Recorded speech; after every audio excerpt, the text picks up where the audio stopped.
can't recall.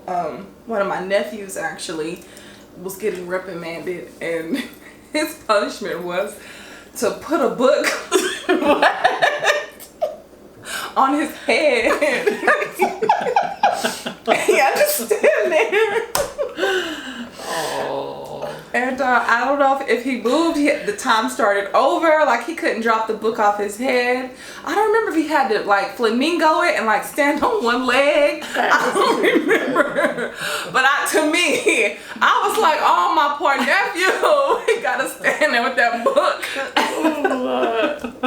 Like, I couldn't do it. I think I walked by and like,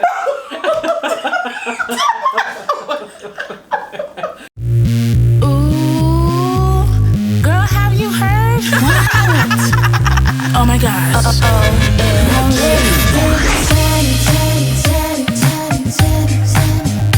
talk about it. Now let's get chatty. Let's talk about it.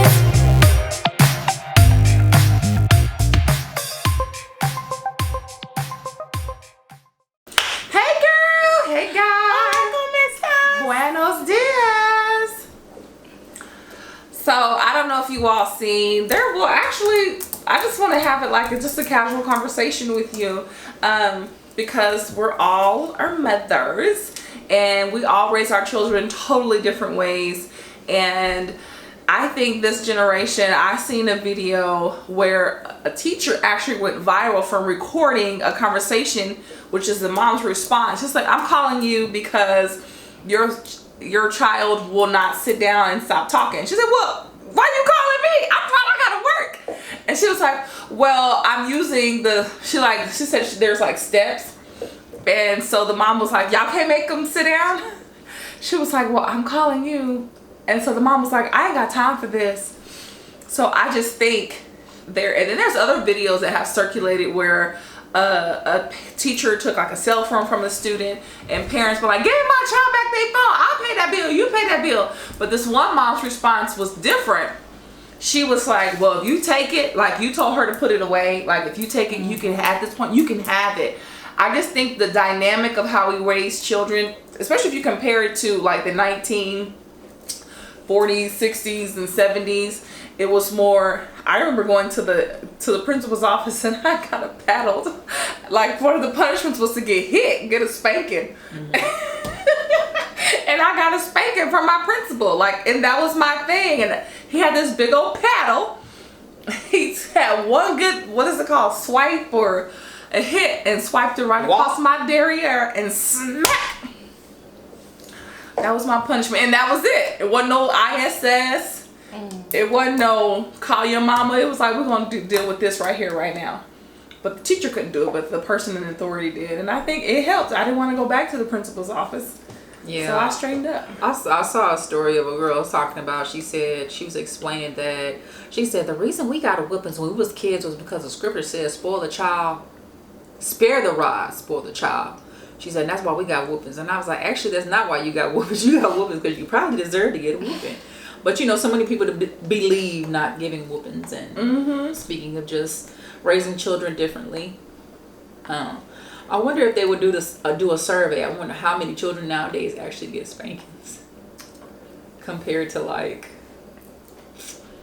It's probably low. Back in the day. Because there's so many things people use now. It's like, go in the corner. You're in timeout. Don't you leave that corner. I can't imagine myself getting so upset and being like, sit in the corner. Stay in the corner. I'm like, no, we're going to deal with this right now. We'll whoop your behind right now. Because if I see him in the corner, every time I pass by him, it's just going to make me even more mad because they be turning, you know, they be looking. Oh my goodness. Oh my. Now, I'm not gonna knock anybody's parenting skills, but I can't recall.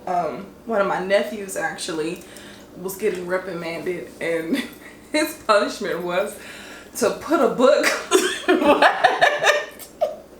on his head. He had to stand there. Oh. And I don't know if he moved, the time started over. Like, he couldn't drop the book off his head. I don't remember if he had to, like, flamingo it and, like, stand on one leg. I don't remember. But to me, I was like, oh, my poor nephew. He got to stand there with that book. Like, I couldn't do it. I think I walked by and be like,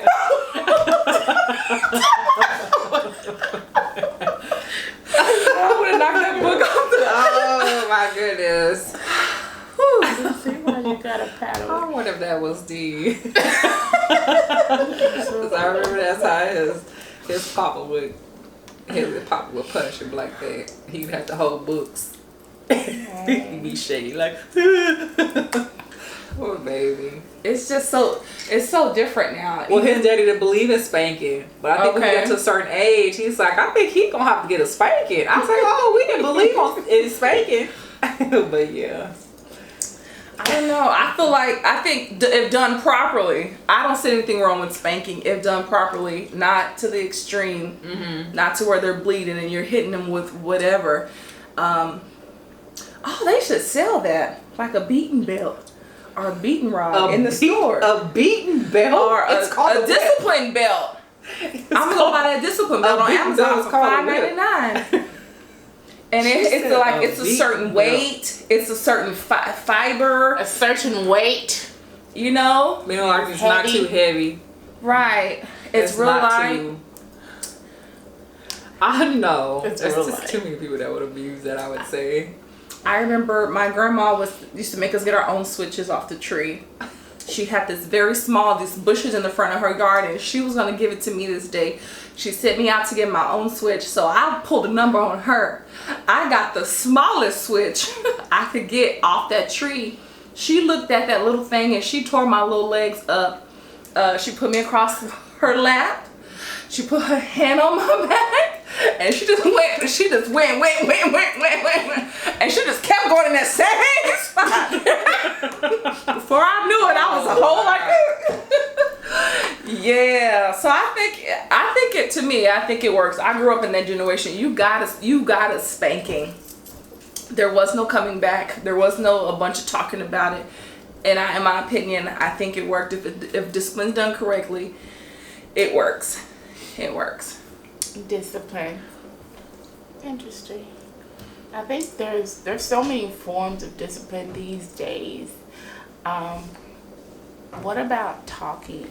Is talking not effective, or teaching and training? Is that a part of training?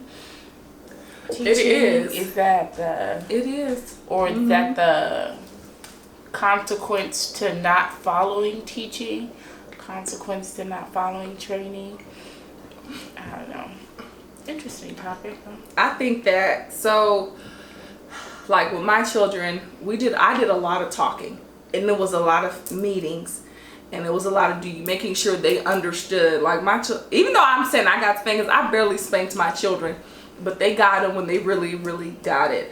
But why though? Because I know like a lot of other people, they feel like it's like a form of abuse. Okay, for example, if the teacher gonna call me 50 times in 1 week, and you just not getting it, okay, it's time you just gonna get a spanking. Because if you keep acting up in class and you keep on and you getting kicked out, like I don't know what more you want me to do. Because sending you to the corner, taking your cell phone, your devices, taking your TV out of your room, and removing, letting you taking your bath soap, whatever the case may be. It wasn't like for my son, he didn't get much of a spanking, but it just didn't work. But when it got down to it, I had to explain, I'm gonna spank you because your teachers called me 45 times this week. I said, we talked all week long. Now I'm through talking. That's how it went. I'm like, no, I'm done talking. This conversation is over. Do you understand? And it was like, hold your hand out or turn your hiney around and let's just get these 5 little licks. Let's get these. I'm dead. Wow. I didn't do that to my baby. I'm dead. Oh yeah, I think it is a level of there's levels of it. It's like it could be, because a lot of times sometimes when kids act out, you got to really be wondering what's really going on.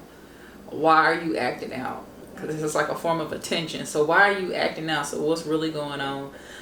But yeah, so I think the talking is, it is extremely important. And I could understand like a mother being maxed out and being like, again? We doing this again? Right. Like right. you already maxed out. Right. And so you're not taking the time to actually talk to your child and be like, what's going on? I need you to tell me what's going on, because this behavior, is not acceptable.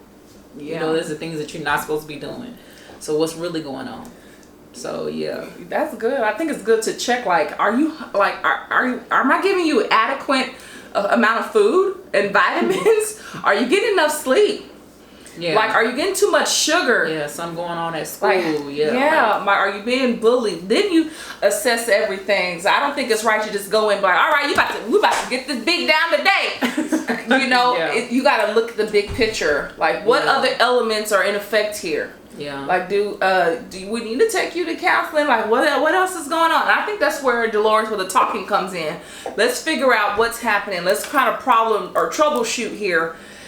In these instances, is it influence? Yeah, because it doesn't necessarily have to be physical to be abusive to a child. It can be verbal. Oh, yeah. Like the way you speak to your child, it can be very demeaning and almost like making a child feel like they're not even human. They're subservient to you, and they're not subservient to you. They should be obedient to you. Right. But it's like it's almost like a level of respect for yourself, to respect your child enough to be like, I know they can comprehend this vernacular. I know they can comprehend the things that I need to say. So I'm going to speak to them this way without an elevated voice or screaming or, so there's different ways where a child can experience the extreme punishment or disciplining. Yeah, because some parents like, you know what, you're not eating tonight. Like, no shower. That's it. That to me, I think, that's a form of abuse, but some people say that's discipline. Like, you know what, go get them chains. You hear so many stories about kids being like locked up, locked to the bed, chained to the bed. And it's just, I don't know what else to say on that, but this generation, I feel, it's a high level of freedom that I feel like they have, and I believe a lot of it stems and starts from freedom in identity, freedom in the way they talk to their parents or their guardians or those in authority over them, a level of freedom that they have, and it just goes across the board in their behavior. Oh, there's no, what is it called? Oh my goodness, there's no... repercussions. Thank you. Repercussions for their actions outside of, you get a 14, 15-year-old committing murder and they're just like, okay, we just about to be locked up here. It is like there's no sense of right and wrong, and they don't even understand the fullness of the repercussions of their decisions. They're not even fully developed. Like, there's consequences. They say you're 20, 21, you're still mentally developing. So, you have these young kids that are being exposed. The Bible says they're wiser. They're being exposed to stuff so quickly. They can get on their phone and learn about things so quickly. It's crazy how there's so many young kids that know things that it takes somebody 10 to 15 years and they learn it in a TikTok. They learn it in a video. Right. And so it's like they're exposed to all of this information and this stuff, and they think that they're grown, and it's like you're still developing. Right. I wonder if it's a sense of them like, I know more than you, like, because I was like, man, I was telling my daughter, I said, I can go teach at that school of technology. I said, but the kids be smarter than me. I'm like, they know more than I know, I'm sure. Like, what would I teach? So I wonder if it's a sense of that, like, it has to be some kind of ranking or something. I feel like that they be trying to pull over you, like what miss, what Wow. I don't know, that's a good conversation though. I feel like you guys just came with me and accompanied me to my trip to the salon as I got my nails done. Yes. Oh my gosh, you guys, I don't know what you have to say on this conversation, but don't forget to comment, like, subscribe, hit the notification bell, okay? And you know what? I wonder if you guys have any funny stories to tell on when you got disciplined. Yeah. Join the conversation. Tell us about mama. Tell us about your mama, y'all. Other than that, you guys, thank you for tuning in. Have a great one. Bye.